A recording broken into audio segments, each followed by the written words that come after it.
Senior Secondary Model School for the Children with Visual Disabilities. Bal Sabha by Prithviraj Chauhan House.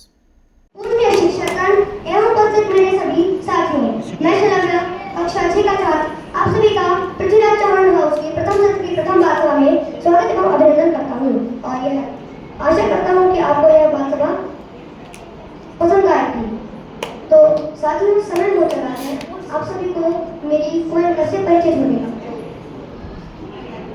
आदरणीय प्रधानाचार्य महोदय, पूजनीय शिक्षकगण एवं यहाँ पर उपस्थित मेरे सभी छोटे बड़े साथियों, मैं सामिया कक्षा 6 की छात्रा आज आप सभी का इस बाल सभा में स्वागत एवं अभिनंदन करता हूँ तथा ये कामना करती हूँ कि आज का आपका दिन सुखद एवं मंगलमय बीते। इसी आशा के साथ, जैसा कि आप सभी को सर्वज्ञ है कि किसी भी कार्यक्रम को शुरू करने से पहले मां सरस्वती की आराधना की जाती है, तो मैं अपने हाउस के छात्र एवं छात्राओं को मां सरस्वती की आराधना के लिए बुलाना चाहूँगी। लेकिन उससे पूर्व कुछ पंक्तियां। इस वसंत आपके जीवन में आए खुशियों की बहार, हर ओर बरसे खुशियां, बरसे प्रेम की बहार।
साथियों, क्या आप गैस कर सकते हैं कि अगली प्रस्तुति क्या हो सकती है? जिसने भी नाटक कहा वह बिल्कुल सही है। मैं आमंत्रित करता हूँ पृथ्वीराज चौहान हाउस के छात्रों को उनकी लघु नाटिका के लिए। समय हो, महाभारत का भयंकर और अभूतपूर्व युद्ध आरंभ होने ही वाला है। पांडवों और कौरवों की सेनाएं आमने सामने आ गई हैं। जब तक यह गीता उपदेश चलेगा तब तक तो मैं भी किसी शिष्य की भांति अंजलि बांधे नारायण की बातें सुनता रहूँगा। आने वाले कुछ क्षण संसार को धृतराष्ट्र का ऋणी बना देंगे, जब वे पूछेंगे कि हे संजय, मुझे बताओ कि धर्म क्षेत्र कुरुक्षेत्र में इकट्ठा हुई मेरे और पांडु के पुत्रों ने क्या किया। हे संजय, मुझे बताओ कि धर्म क्षेत्र कुरुक्षेत्र में युद्ध के लिए इकट्ठा हुए मेरे और पांडु के पुत्रों ने क्या किया। जो आ गया महाराज। क्या कर रहे हो, क्या देख रहे हो बात? पिता तुल्य जनों, पुत्रों, और गुरुओं को देख रहा हूँ मधुसूदन। इन्हें देखना क्या है पार्थ? तुम मैंने पहली बार तो नहीं देख रहे हो ना? और तुम्हें ये भी ज्ञात था कि ये सारे सगे संबंधी युद्ध में किसी न किसी पक्ष से अवश्य होंगे। तो क्या जानने और देखने में फर्क नहीं होता मधुसूदन? मेरा रथ इन दोनों सेनाओं के मध्य ले चलिए, जिससे मैं इन दोनों सेनाओं को ठीक से देख सकूं। ले चलता हूँ पार्थ, ले चलता हूँ। किंतु ये बात तुमने शंख बजने से पहले क्यों नहीं कही? क्योंकि शंख बजने के उपरांत अब युद्ध में कोई संशय नहीं रह गया है।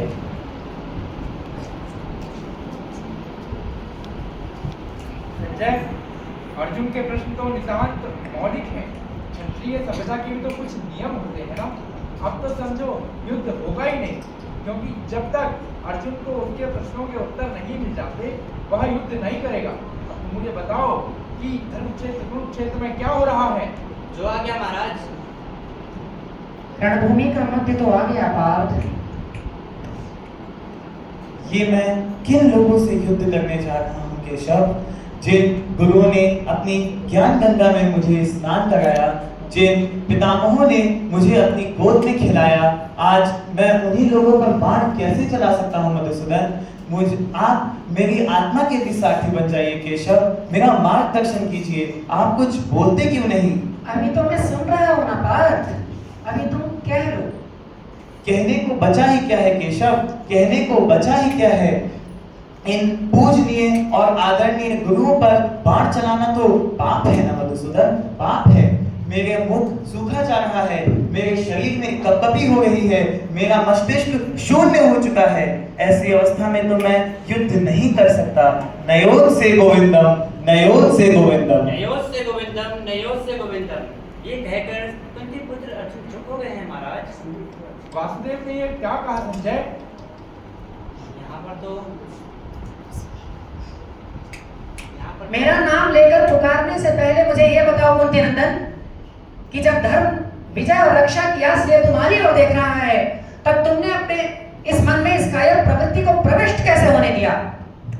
इस बात को समझो धनंजय, इस बात को समझो कि ज्ञानी जन तो यूं विषाद में डूबा नहीं करते। वे ना तो आने वालों का शोक करें और ना ही जाने वालों का। तुम्हारा ये मोह तुम्हें कीर्ति और स्वर्ग दोनों ही से गिरा देगा, और तुम स्वयं अपने तिरस्कार का कारण बनकर रह जाओगे। इस बात को समझो कि जो एक दिन जन्म लेता है उसका मरना तो निश्चित है, तो जो निश्चित है उसका शोक क्यों धनंजय, उसका शोक क्यों? जन्म तो जीव का होता है, आत्मा का नहीं। ये आत्मा क्या है केशव? वही तो बता रहा था पार्थ, वही तो बता रहा था। नैनम छिन्दन्ति शस्त्राणि नैनम दहति पावकः न चैनम क्लेदयन्त्यापो न शोषयति मारुतः। हे धनंजय, आत्मा तो बस है। आत्मा को शस्त्र काट नहीं सकता, आग जला नहीं सकता, जल गला नहीं सकता और वायु इसे सुखा नहीं सकता। आत्मा नित्य है, आत्मा शाश्वत है, आत्मा अविनाशी है, आत्मा अविकारी है। आत्मा तो बस है पार्थ, आत्मा तो बस है, आत्मा अजन्मा है। जन्म तो जीव का होता है। जन्म, बालपन, किशोरावस्था, युवावस्था, बुढ़ापा और मृत्यु, ये यात्रा तो शरीर की है। आत्मा तो इससे भी आगे जाता है पार्थ, इससे भी आगे जाता है। वासांसि जीर्णानि यथा विहाय नवानि गृह्णाति नरोपराणि तथा शरीराणि विहाय जीर्णानि अन्यानि संयाति नवानि देहि। जैसे मनुष्य पुराने वस्त्रों को त्याग कर दूसरे नए वस्त्रों को ग्रहण कर लेता है, वैसे ही आत्मा पुराने शरीर को त्याग कर दूसरे नए शरीर को ग्रहण कर लेता है।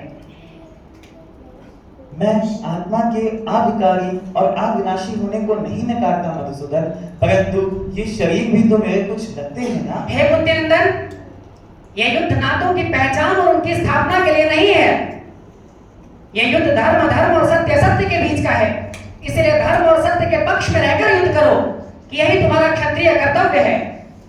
सुख दुखे समे कृत्वा लाभालाभौ जया जयौ ततो युद्धाय युज्यस्व नैवं पापम अवाप्स्यसि। हे धनंजय,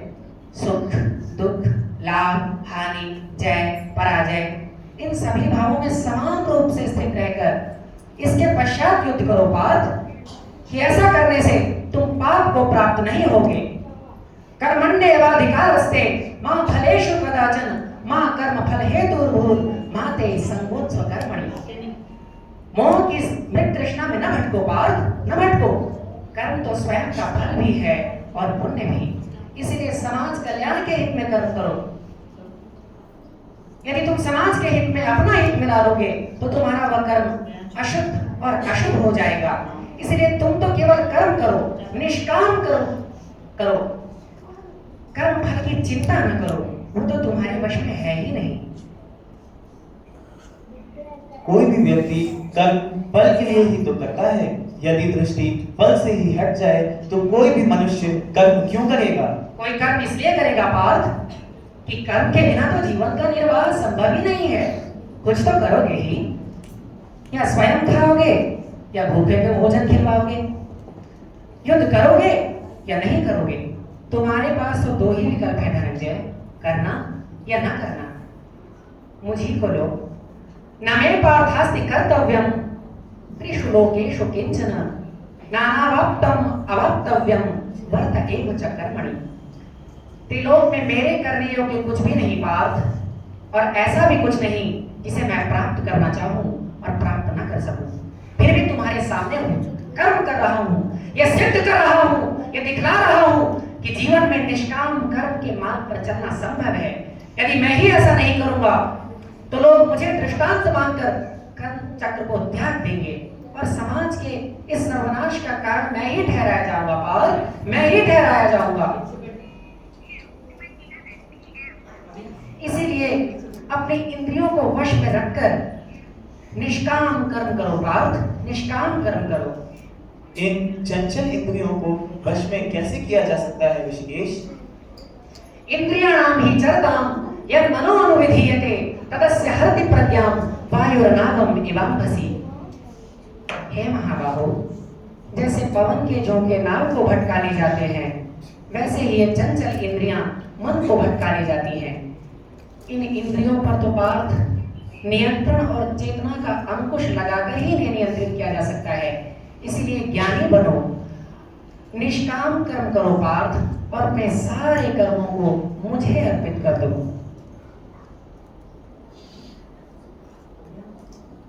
मैं आपको पहचानूं कैसे ऋषिकेश?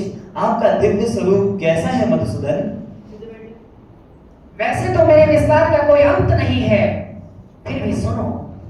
अहम आत्मा गुडाकेश सर्वभूताशय स्थितः अहम आदिश्च मध्यम च भूतानां अंत एव च।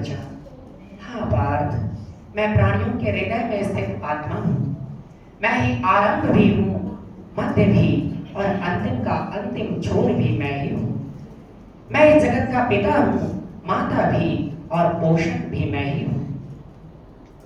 प्राणियों में जीवन शक्ति मैं हूँ, मैं सब में हूँ पार्थ, किंतु सबसे अलग भी। सूर्य और चंद्रमा में प्रकाश मैं हूँ, तेजस्वियों का तेज मैं हूँ, तपस्वियों का तप मैं हूँ, जल में रस मैं हूँ, पृथ्वी में सुगंध मैं हूँ, वाणी में ओंकार मैं हूँ और आकाश में शब्द भी मैं ही हूँ पार्थ। प्रारंभिक बीज मैं हूँ। मैं बलवानों में काम रहित बल भी हूँ और प्राणियों में धर्म के विरुद्ध न जाने वाला काम भी मैं ही हूँ। मैं बीते हुए सारे कालों, इस बीते हुए आधुनिक काल और आने वाले सारे कालों के सारे प्राणियों को जानता हूँ पार्थ, परंतु मुझे कोई नहीं जानता। मैं अविनाशी हूँ, निर्गुण हूँ, अधिकारी हूँ। हे पार्थ, यूं समझ लो कि मैं सबका आधार हूँ, मैं सब कुछ हूँ, मैं विजय हूँ, मैं धर्म हूँ, मैं सबसे बड़ा सत्य हूँ, गणकों में काल मैं हूँ, मैं कभी ना समाप्त होने वाला समय हूँ। रुद्रों में मैं शंकर हूँ, आदित्यों में मैं महाविष्णु हूँ। मैं ही सब कुछ हूँ पार्थ, मैं ही सब कुछ हूँ। मुझ में मन लगाओ, तुम्हें मेरा संशय रहित ज्ञान मिल जाएगा। आपके भक्तों की विशेषता क्या है केशव? आपको कैसे भक्त प्रिय हैं? यस्मान्नो द्विजते लोको लोकान्नो द्विजते च यः हर्षामर्षभयोद्वेगैर्मुक्तो यः स च मे प्रियः। हे पार्थ, जिससे कोई भी जीव उद्विग्नता को प्राप्त नहीं होता, या जो स्वयं भी किसी भी जीव से उद्वेग को प्राप्त नहीं होता, जो हर्ष, अमर्ष, भय, शोक आदि भावों से रहित है, जो सुख, दुख, लाभ, हानि, जय, पराजय आदि सभी भावों में समान रूप से स्थित है, ऐसे स्थित प्रज्ञ भक्त मुझे प्रिय है पार्थ, मुझे प्रिय है। मैं आपको प्राप्त कैसे कर सकता हूँ भगवान? मन मना भव मद भक्तो मद्याजी माम नमस्कुरु मामे वैश्यसि सत्यम ते प्रतिजाने प्रियोसि मे सर्वधर्मान् परित्यज्य मामेकं शरणं व्रज अहं त्वा सर्व पापेभ्यो मोक्षयिष्यामि मा शुच। हे पार्थ, संपूर्ण मन से मेरे भक्त हो जाओ। सोचना है तो केवल मेरे विषय में सोचो, पूजना है तो केवल मुझे पूजो। मुझे नमस्कार करो पार्थ, मुझे नमस्कार करोगे। यदि तुम ऐसा करोगे तो मैं प्रतिज्ञा करता हूं कि तुम संपूर्ण रूप से मुझे प्राप्त कर लोगे। सारे धर्म को त्यागो पार्थ और मेरी शरण में आ जाओ। मैं तुम्हें समस्त पापों से मुक्त कर दूंगा और मोक्ष प्रदान करूंगा। इसलिए शोक न करो धनंजय, शोक न करो। अपने सारे कर्मों को मुझे अर्पित कर दो और निश्चिंतता से युद्ध करो। आशंका और अज्ञानता के सारे बादल छट चुके हैं केशव। अब मैं संशय रहित होकर आपकी आज्ञा का पालन करूंगा मधुसूदन। तो हे महाबाहो, उठाओ अपना गांडीव और प्रारंभ करो इस युद्ध को। निश्चिंत होकर युद्ध करो पार्थ, निश्चिंत होकर युद्ध करो। मुझ में विश्वास रखो। जो आज्ञा केशव, अब मैं संशय रहित होकर युद्ध करूंगा। ठीक है।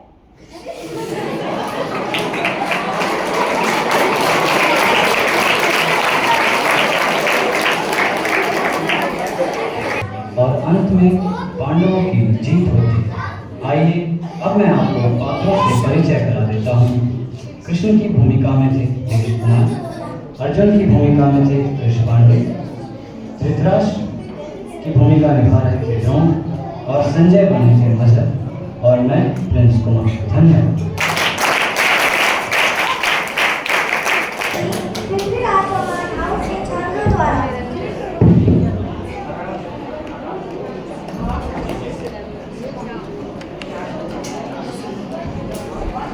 पूजा को उसके गाने की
शिक्षकगण एवं यहाँ पर उपस्थित मेरे सभी छोटे बड़े सहपाठी, मैं आदर्श कक्षा 10 की छात्रा आप सभी के समक्ष रक्षाबंधन के इतिहास के विषय में कुछ कथाएं लेकर उपस्थित हूँ।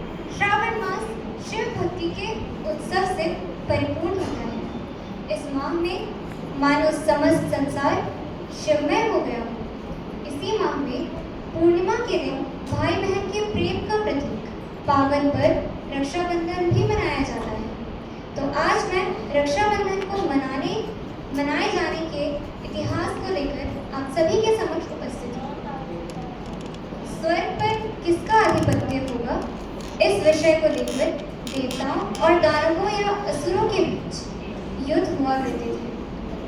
असुर सदा देवताओं पर विजय प्राप्त करने के उद्देश्य से भयंकर तपस्या किया करते थे।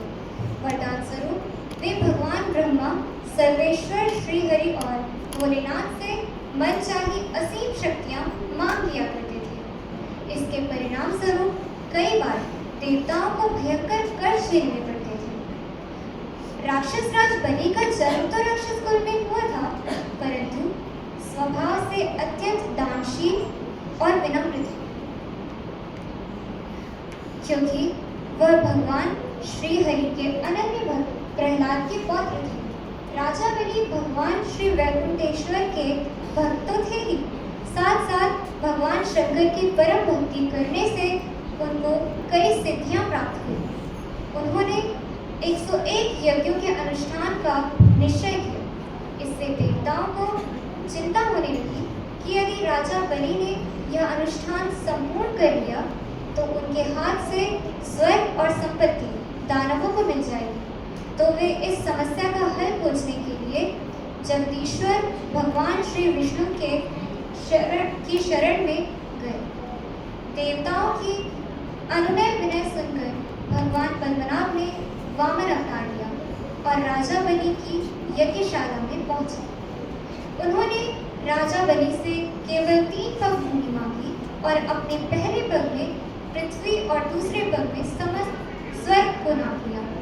जब तीसरा पग रखने का स्थान न बचा तो अपनी दानवीरता की रक्षा करने के लिए राजा बलि ने भगवान से प्रार्थना की कि वे अपना तीसरा पग उनके सर पर रखें। इससे भगवान बलि पर प्रसन्न हुए और वरदान मांगने के लिए कहा। तो राजा बलि ने वरदान में यह मांगा कि आप स्वयं हमारे पाताल लोक में हर क्षण हमारे साथ निवास करें।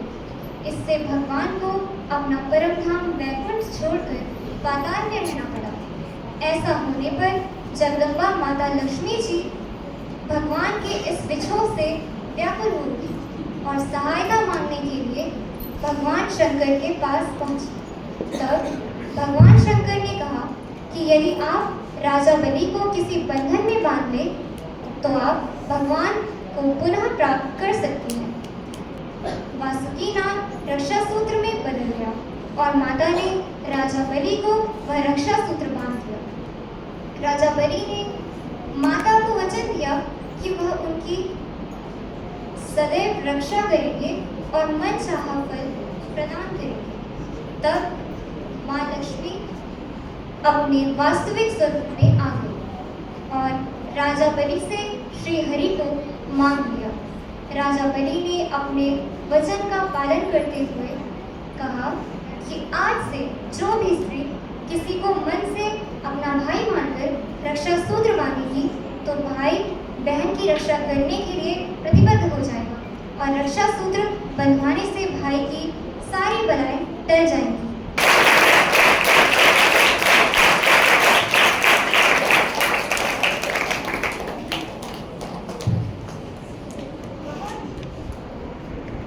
बहुत ही खूबसूरत स्पीच आदर्श द्वारा। रक्षाबंधन का त्योहार है। बंधी एक रेशम की डोर में भाई बहन का प्यार है। इसी के साथ मैं बुलाना चाहूंगी प्रतिज्ञा को उनके रक्षाबंधन सॉन्ग में। पहला गुस्सा तुमसे था भाई मेरे बचपन का, तो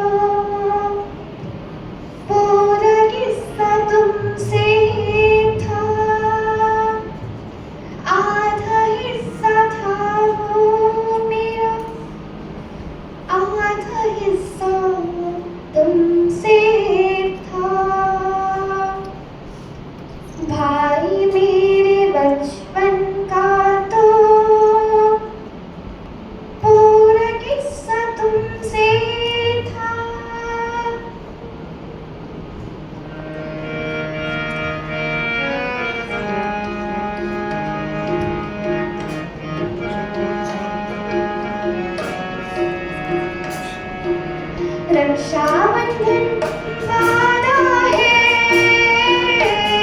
यह धागा है प्यार का, ओ धागा है प्यार का। थोड़ा सा है चंदन, छोटा सा है टीका, बंधन जिंदगी का रक्षाबंधन वादा है, यह धागा है प्यार का, ओ धागा है प्यार का। साथ रंग सच्ची सभी कब हुई है कच्ची कभी, देखने को नाजुक है टूटती न दूरियां, चाहतों की झांकी में चिट्ठियों में राखी में, भूलती कभी ना पहली वो हज़ार दूरियां। रक्षाबंधन वादा है, यह धागा है प्यार का, ओ धागा है प्यार का। माँ की एक परछाई सी बहन में दिखाई देती, हर पिता नजर आते हैं भाइयों की बात में, होने का ये रिश्ता भी है दुआ कराता भी, मान जो या भाई तो साथ साथ साथ में, रक्षाबंधन वादा है।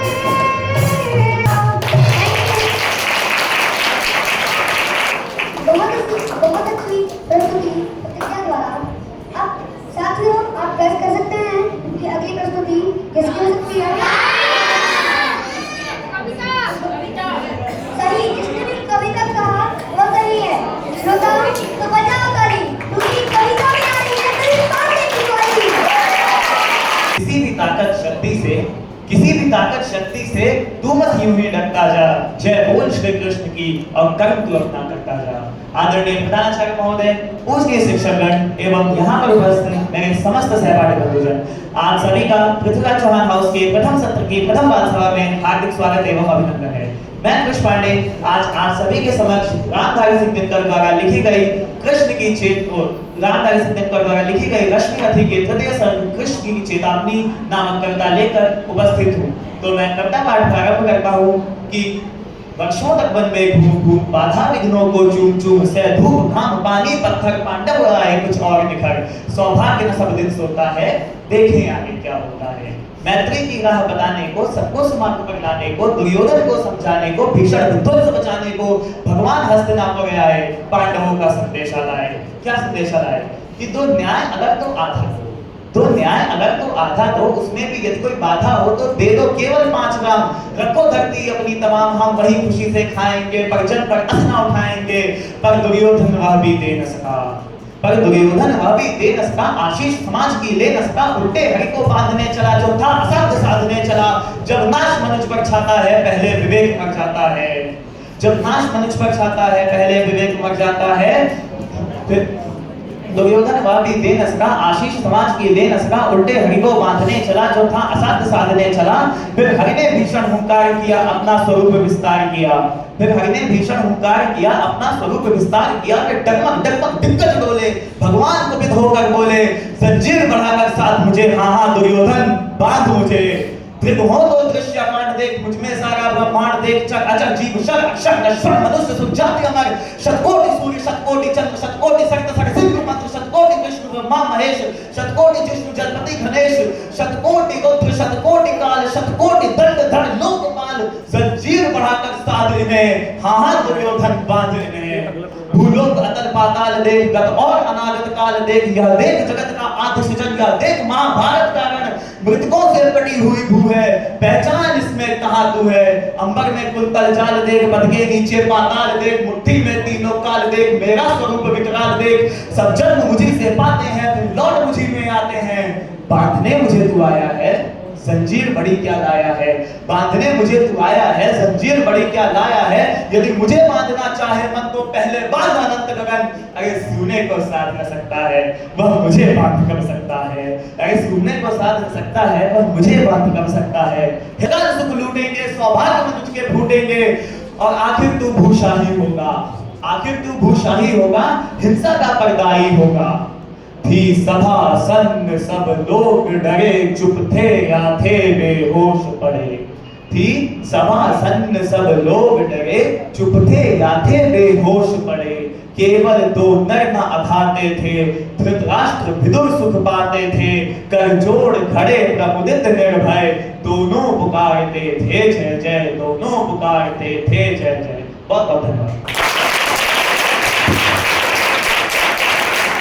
अक्षरा और निशा को उनके डांस के लिए बंसी बजैया नंदलाला कन्हैया, बंसी बजैया नंदलाला कन्हैया, बंसी बजैया नंदलाला कन्हैया। मोहे मोहे ऐसे नहीं छेड़ो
दिव्याची आरुषी है।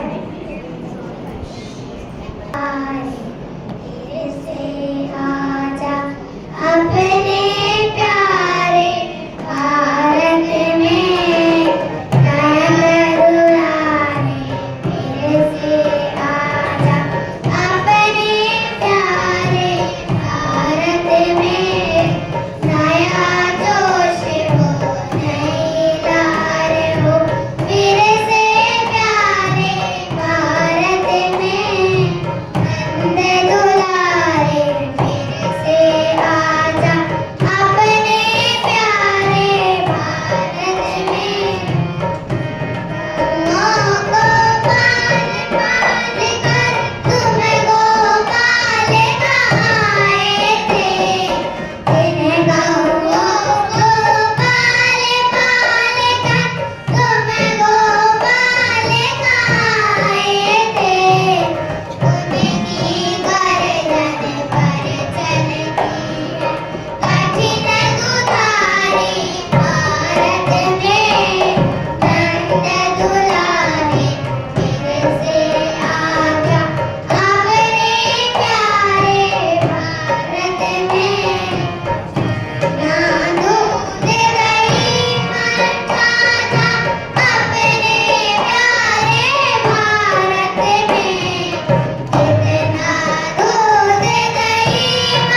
हाथी घोड़ा पाल की क्या बात है। बिल्कुल अभी इतना अच्छा कृष्ण जन्माष्टमी का उत्सव हो रहा है, अभी रक्षाबंधन हो रहा है, तो जन्माष्टमी पे आप लोग क्या करेंगे भाई? बड़ा अच्छा तैयारी के साथ हाउस आज मैदान में उतरा था, क्योंकि मैदान में इसलिए कि जो आपका पहला जो प्ले था सरस्वती वंदना तो बहुत अच्छी हुई है। जो पहला प्ले था उसमें जो आपने जो सेटअप यहाँ पे बनाया, मुझे नहीं लगता कि आज तक हमने इस तरह का सेटअप कभी स्टेज पे बनाया था। और बच्चे प्रॉपर कॉस्ट्यूम में प्रॉपर अच्छे से ड्रेसअप होके आए थे, ये भी एक विशेषता देखने को मिली है इस हाउस की। और बड़ा अच्छा तैयारी के साथ आप लोगों ने कार्यक्रम प्रस्तुत किया। तो यही सब सोच के हम सब ने सब अध्यापकों ने एक मीटिंग ली थी हमने, और डिसीजन लिया था कि बाल सभा की संख्या बढ़ा रहे हैं।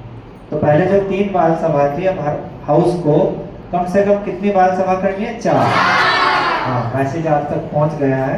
तो बड़ा अच्छा प्रयास है, हर हाउस अपना अच्छे से अच्छा करने का प्रयास कर रहा है और करता रहेगा।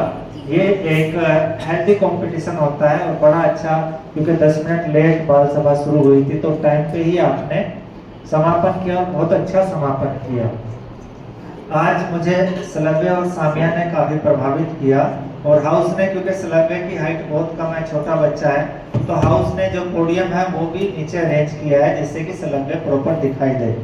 तो ये छोटी छोटी चीजें होती हैं जो हमें ध्यान रखनी होती हैं, नहीं तो सलव्य यहाँ पे दिखाई ही नहीं पड़ता। और जितने भी कार्यक्रम हुए, कोई भी आपके पास ब्रेल नोट नहीं था, चाहे वो एंकर हो या जितने भी परफॉर्मर हो, वो सब मौखिक आपको सब कुछ याद था। तो बड़ा अच्छा आपने तैयारी की, क्योंकि समय भी आपको काफी मिला। और आदर्श का रक्षाबंधन का सॉन्ग, पूजा का बांसुरी श्याम बजाता है, क्रिस पांडे की कविता, हालांकि कविता में इतनी ज़्यादा स्पीड थी कि मुझे लग रहा था कि बुलेट ट्रेन यही आने वाली है क्या। तो लेकिन अच्छा बोलते हैं, थोड़ा सा एक बार और बड़ी अच्छी साउंड सिस्टम अक्षरा, और जो निशा का जो डांस था ना, वो सम्मोहित करने वाला था। ऐसा लग रहा था कि जैसे राधा कृष्ण खुद यहाँ पे प्रकट हो गए हो। तो मैं तो सोच रहा था कि जन्माष्टमी पे हमें छोटे बच्चों को ऐसे ही राधा कृष्ण बना के यहाँ पे झूला लगा कर उनको बैठाना चाहिए, तो उनको हम झुलाएंगे, है ना। और झूला हम अरेंज कर देंगे, झूले की चिंता मत करो। तो बाहर भी झूले लगे हैं, अंदर भी हम एक जन्माष्टमी के लिए छोटा सा झूला यहाँ पे लगाने का प्रयास करेंगे। सब बच्चों ने अच्छा किया। साक्षी का सॉन्ग, भैया यशोदा वाला, हर्षिता, दिव्यांशी, आरुषि का जो ग्रुप सॉन्ग था, और आखिर वाला कार्यक्रम हाथी घोड़ा पाल की। Thanks for watching, like, share and subscribe.